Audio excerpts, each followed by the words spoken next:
Assalamualaikum Pak. Bagaimana kabarnya hari ini Pak? Waalaikumsalam. Alhamdulillah Bu Ipo baik. Ada apa ini Bu Ipo? Ingin bertemu dengan saya. Sebelumnya nih terima kasih ya Pak atas waktu yang telah Bapak berikan.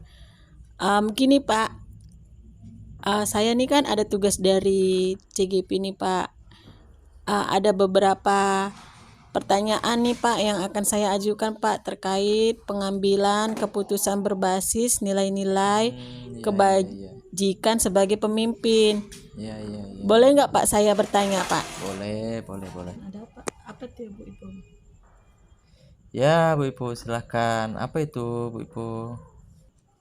Begini Pak, selama ini kan mungkin Bapak sebagai kepala sekolah kan Pak, mungkin Bapak bisa nggak Pak mengidentifikasi kasus-kasus yang merupakan dilema etika Pak, ataupun bujukan moral, seperti apa gitu Pak? Oke. Oh begitu Bu Ipo. Baiklah Bu Ipo. Jadi berdasarkan kasus adanya dilema etika karena harus memutuskan di antara pilihan yang sama-sama memiliki alasan yang masuk akal, sehingga untuk mengidentifikasi antara dilema etika dan bujukan moral dapat dilihat dari alasan perbuatan keputusan. Jika ada alasan yang masuk akal dan dibenarkan, maka masuk ke dalam dilema etika. Sedangkan jika alasannya tidak sesuai, maka masuk ke dalam bujukan moral. Apabila kasus berhubungan ke ranah hukum, berarti merupakan bujukan moral, dan apabila tidak berhubungan dengan ranah hukum, berarti dilema etika. Karena tidak merupakan ke ranah hukum Bu. Jadi begitu. Gitu ya Pak ya. Jadi Pak, selama ini bagaimana Bapak menjalankan pengambilan keputusan tersebut Pak di sekolah? Bagaimana terutama untuk kasus-kasus yang dimana ada dua kepentingan yang sama-sama benar atau sama-sama mengandung nilai-nilai kebajikan Pak?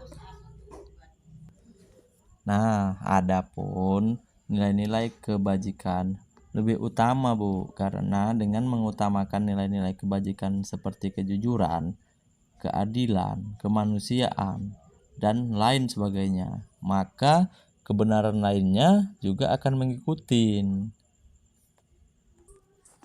Oh begitu ya Pak ya. Lalu Pak, ada nggak Pak langkah-langkah atau prosedur yang mungkin bisa Bapak lakukan selama ini Pak? Yang biasa Bapak lakukan selama ini Pak?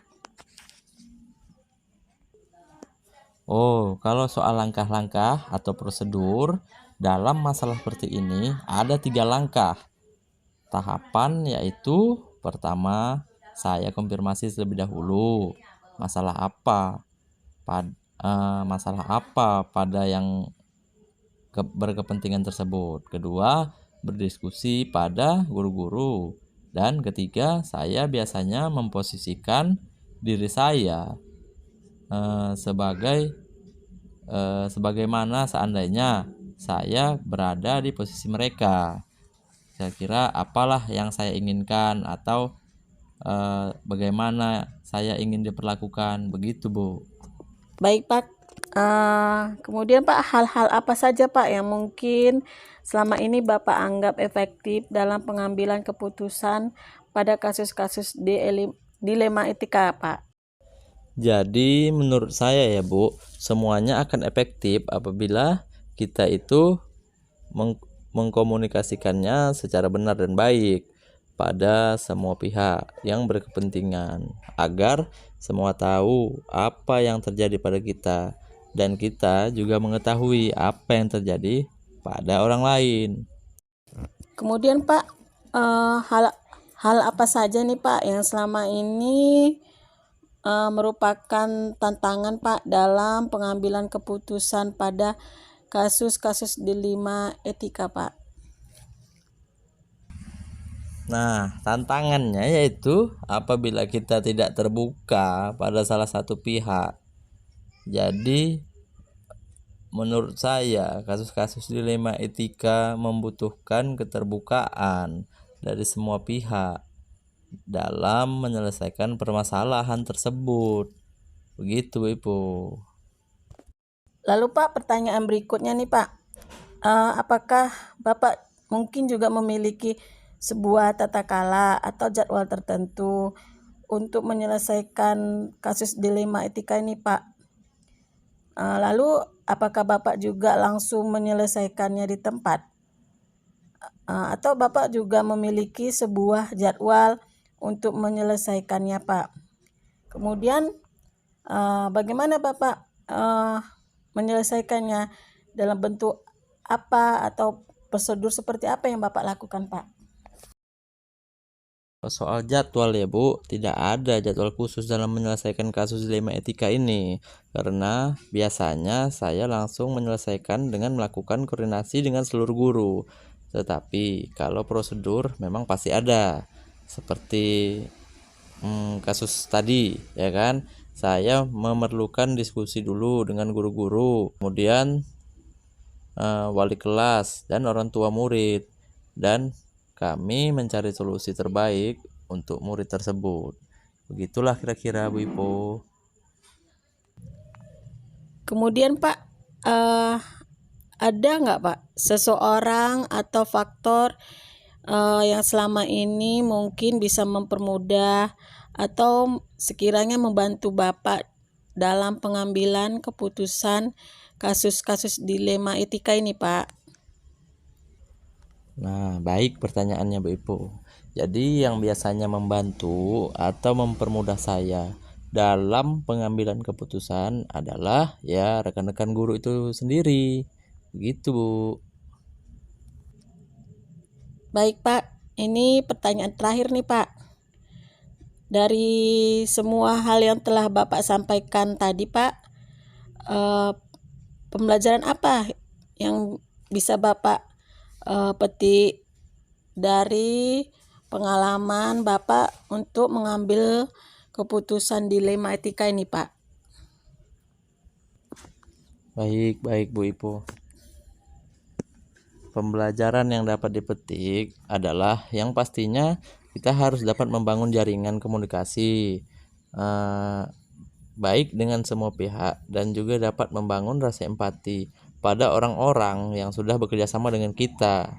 Dengan begitu, kerjasama yang kita lakukan dalam mewujudkan tujuan pendidikan dapat menyenangkan bagi anak didik kita seperti yang kita harapkan. Begitu Ibu.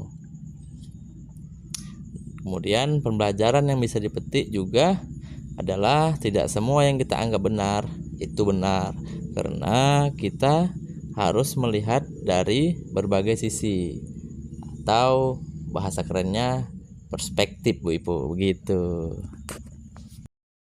Oh begitu ya Pak ya. Baik Pak, terima kasih Pak atas jawaban-jawaban dan waktu serta kerjasamanya ya Pak sebagai narasumber saya untuk wawancara ini ya Pak ya. Ya Bu Ipu, sama-sama. Saya juga senang dapat bekerja sama dan membantu Bu Ipu.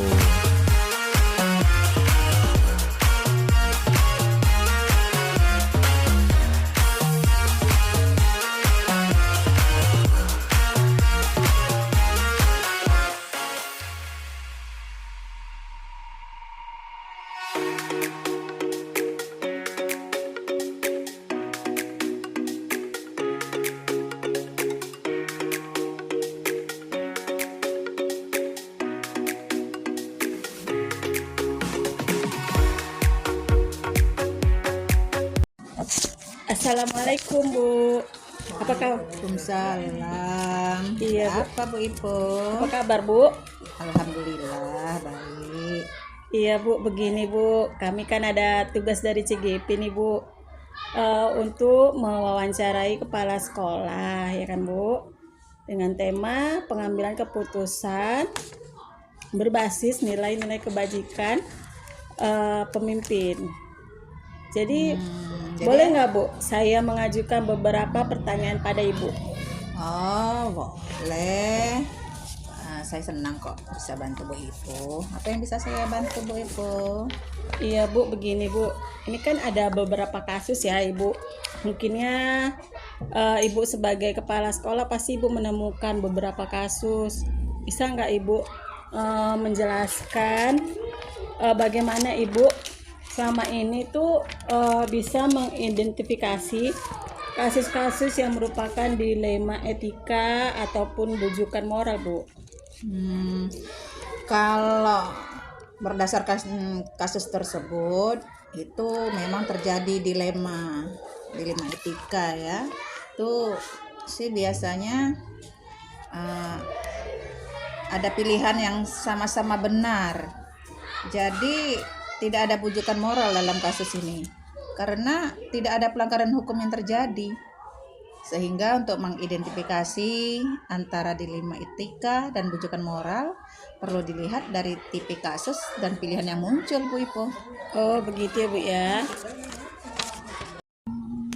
Baik Bu, pertanyaan berikutnya Bu, begini Bu, selama ini kan bagaimana Ibu menjalankan pengambilan keputusan di sekolah Ibu Bu, terutama untuk kasus-kasus di mana ada dua kepentingan yang sama-sama benar atau sama-sama mengandung nilai-nilai kebajikan Bu? Kalau selama ini sih yang kami jalankan pengambilan keputusan itu ya dimusyawarahkan dulu dengan para guru karena untuk mendapatkan pertimbangan dalam memutuskan suatu permasalahan tersebut. Oh begitu ya Bu ya. Jadi harus ada musyawarah ya Bu ya dengan rekan-rekan ya. Guru-guru lah yang Iya. ada di sini. Baik Bu, untuk berikutnya Bu, langkah-langkah atau prosedur seperti apa Bu yang biasa Ibu lakukan selama ini Bu? Ya kalau langkah atau prosedurnya yang biasa kami lakukan itu ya melalui musyawarah dan dirapatkan dengan dewan guru seluruhnya untuk mengambil keputusan itu gitu. Oh begitu Bu. Iya. Masih dengan musyawarah tadi ya Bu ya. Hmm. Nah, hal-hal apa saja Bu yang selama ini mungkin Ibu anggap efektif dalam pengambilan keputusan pada kasus-kasus dilema etika Bu? Kalau yang efektif selama ini saya masih tetap membuat komunikasi lah dengan para guru di sekolah sehingga untuk mengambil keputusan itu lebih efektif saya pikir. Kira-kira Bu, hal-hal apa saja Bu yang selama ini merupakan tantangan dalam pengambilan keputusan pada kasus-kasus dilema etika Bu? Kalau masalah tantangan dalam pengambilan keputusan ini itu kurangnya kesadaran tentang pentingnya pendidikan itu baik dari siswanya sendiri maupun dari orang tua siswanya Bu Ibu. Oh begitu ya Bu, jadi kurang kesadaran ya Bu ya. Iya. Kemudian apakah Ibu juga memiliki sebuah tata kala atau mungkin jadwal tertentu dalam sebuah penyelesaian kasus dilema etika? Apakah Ibu langsung menyelesaikan di tempat atau memiliki sebuah jadwal untuk menyelesaikannya? Bentuk atau prosedur seperti apa Bu yang Ibu jalankan Bu? Kalau untuk itu sih selama ini itu tidak ada jadwal khusus. Karena dalam penyelesaian kasus dilema etika itu kami biasanya langsung melakukan koordinasi dengan pihak terkait Bu Ibu. Oh begitu ya Bu ya, harus ada Tidak ada jadwal koordinasi. khusus gitu. Iya Bu, ya. Baik Bu. Ada nggak Bu seseorang atau faktor-faktor yang selama ini mungkin bisa mempermudah atau membantu Ibu dalam pengambilan keputusan untuk mengenai kasus-kasus dilema etika ini Bu? Kalau itu yang membantu sehingga memudahkan untuk pengambilan keputusan itu ya seluruh para dewan guru yang ada di sini lah Bu. Jadi semuanya turut andil dalam pengambilan keputusan tersebut. Oh begitu ya Bu. Jadi memang harus ada kerjasama dengan guru-guru dan harus ada musyawarah dan harus ada kesepakatan ya Bu ya. Begitu. Baik Bu, ini pertanyaan terakhir nih Bu. Dari semua hal yang telah disampaikan tadi tuh, ada nggak Bu pembelajaran yang bisa Ibu petik dari pengalaman Ibu untuk mengambil keputusan dilematika ini sebagai pimpinan Bu? Kalau untuk pembelajaran yang bisa dipetik itu sepertinya semakin kemari itu semakin perlu adanya perhatian lebih untuk memperhatikan budaya di lingkungan sekolah untuk pengambilan keputusan tersebut. Gitu Bu Ibu. Oh begitu ya Bu ya. Ya Bu, saya rasa cukup nih Bu. Terima kasih ya Bu ya atas waktu dan kesempatan untuk menjadi narasumber saya nih Bu. Sama-sama Bu Ibu. Iya, Bu. Semoga sukses terus ke depannya. Iya Bu, terima kasih Mudah Bu. semua urusannya. Iya Bu. Makasih ya Bu ya. Saya kembali lagi ya Bu ya. Assalamualaikum Bu. Waalaikumsalam.